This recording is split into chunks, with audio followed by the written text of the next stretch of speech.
Guys, a spoiler warning, I'm going to be discussing the Dr. Falls in full spoilery Doctor Who fashion, so there's going to be nothing off limits. You know what? You got that? Let's go. Hello, welcome to All Things Doctor Who, I'm Aaron, and today I'd like to talk about the newest episode of Doctor Who, The Doctor Falls. Now, this is going to be my reaction to The Doctor Falls, so let's get into this video. So you know what? Let's roll the titles.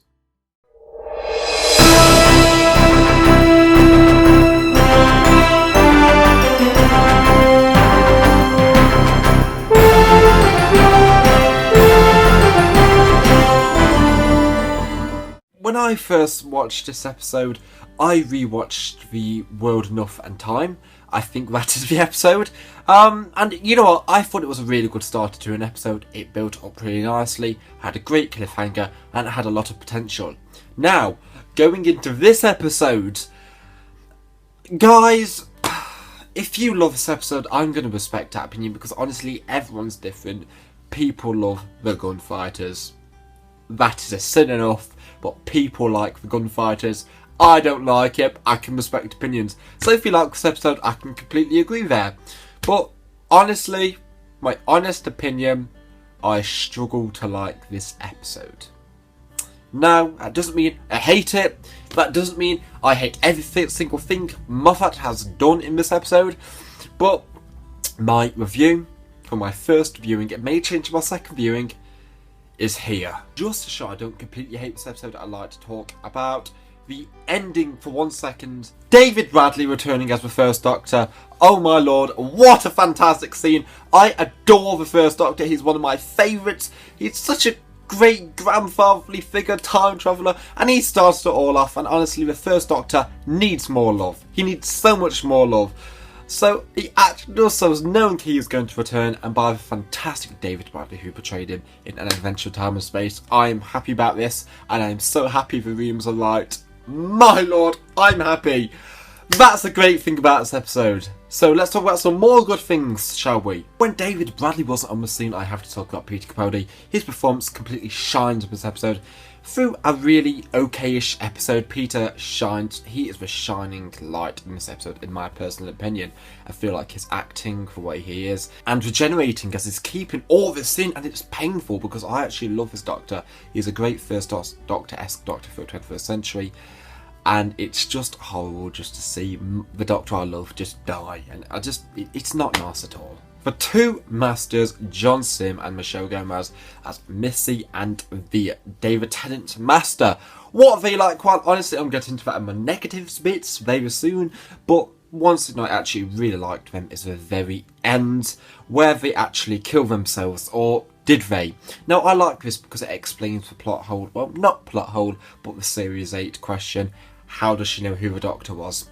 And it explains that really nice, because you can imagine these two characters, if they did ever meet each other, just killing each other instantly because of the fashion and what they're like in general. And I really like that idea. And Bill.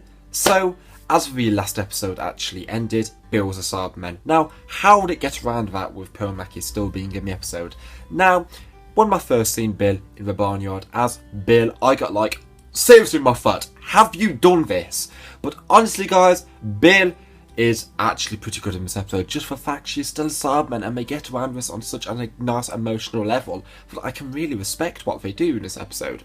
And just knowing how she feels, how she hates being a Cyberman, and it's just emotional. You really feel sorry for the character Bill. And my lord, Nardole. I never thought I'd be saying this, but my lord, Nardole was so good in this episode. He was so cool. He was just creating all these weapons, the scenes where they were testing the weapons. Nardole is hilarious in this episode. I just think when I first seen Nardole, I was never actually a fan of him. I thought I'd hate him, but now look at me. I'm praising Matt Lucas as Nardole because honestly, he gives a great performance, again a great chemistry with Peter and Bill, even when Bill is a Cyberman. So with the positives out of the way, let's talk about the negatives, because believe it or not, this episode has more negatives than positives, and I don't like that. So let's just get into this. The first 20 minutes of this episode, my lord, how rushed was it? All we got were a few flashbacks of the Doctor being hit in the face with Missy, and then suddenly 2 minutes later he was telling them how he programmed a Cyberman to attack people were too hot, and then we got a scene with Johnson getting his leg screwdriver out, attacking the Cybermen, and then they suddenly landed on this other area of the ship. It was so rushed, my lord, it's unreal. Oh, if they just paced it a bit more with the hour space they had, it would be a bit better. Next, I want to talk about one of my most annoying Moffat tropes is sexual innuendos. And don't get me wrong, Buster Davis did sexual innuendos with Captain Jack. Captain Jack was fine. He didn't go too over the top. He hinted it, but he didn't go too over the top of it, and I like that. But honestly, the sexual tension between the two masters, oh my lord! Why is there sexual tension between two masters? I get it, one's female, one's male, but my god, why? Why was there an erection joke? Why? Why did they look like they wanted to have sex every scene near enough? Why did they look like they were going to kiss? It just doesn't work, and that's why the character of River Song is so bad, because she's just one big sexual innuendo but done wrong.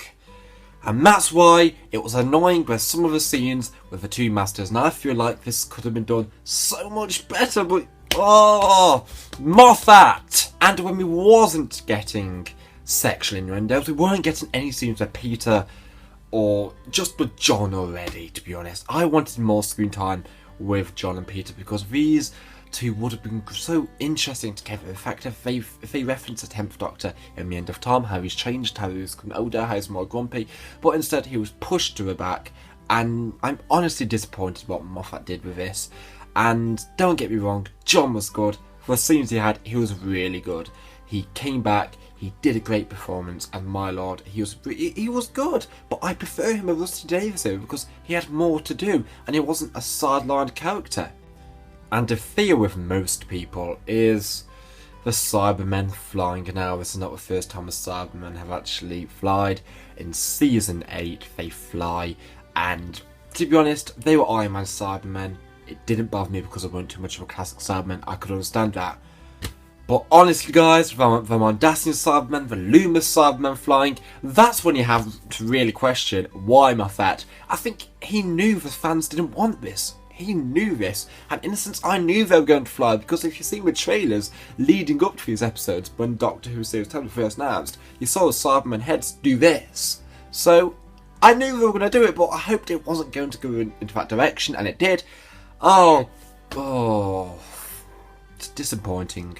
Now we are about to go into two of the most annoying things about this episode, in my personal opinion. Heather. Now, she returns for a pilot, and I liked Heather in that episode. She was a nice love interest, that turned tragically wrong. But the way they brought her back, the way she just taken Bill out of the suit, taken out all this emotion, everything that happened. And why did she pilot the TARDIS? I don't care. If she's a pilot, only Time Lords can pilot the TARDIS. Moffat, stop bringing in, I'm sorry for my language, bullshit excuses. Now we're going to go into the most annoying thing ever. He did a hellbent.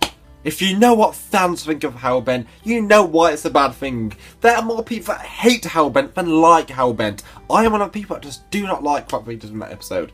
And what they did in Hellbent was get Clara and me together in a diner TARDIS. Now, Clara died, she had a nice ending. Yeah, she died. In this, Bill should have died. Instead, she was taken out of the suit to travel the universe as a water liquid thing. Oh my lord, Moffat, what the actual hell did you do? At the end of the day, my god, the Doctor Falls, it had so much potential with story. It could have been fantastic. The Mondasian Cybermen, all these different sorts of Cybermen back. We had two masters. We had Peter's generation story. We had so much to do, but Moffat used his tropes that not many people like, and he just made a very predictable, confusing mess of the story.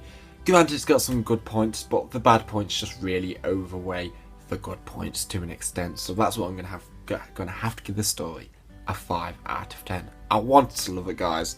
I did, and I'm sorry I have to give it this really bad review because I wanted to. I did. But Moffat screwed it up. So, thank you so much for watching, guys. I'm sorry it was so negative, but you know what? I promise I'll do more of a positive video next. So, I am All Things Doctor Who. That was my opinion on the Doctor Falls, and you know what? I will see you all later. See ya.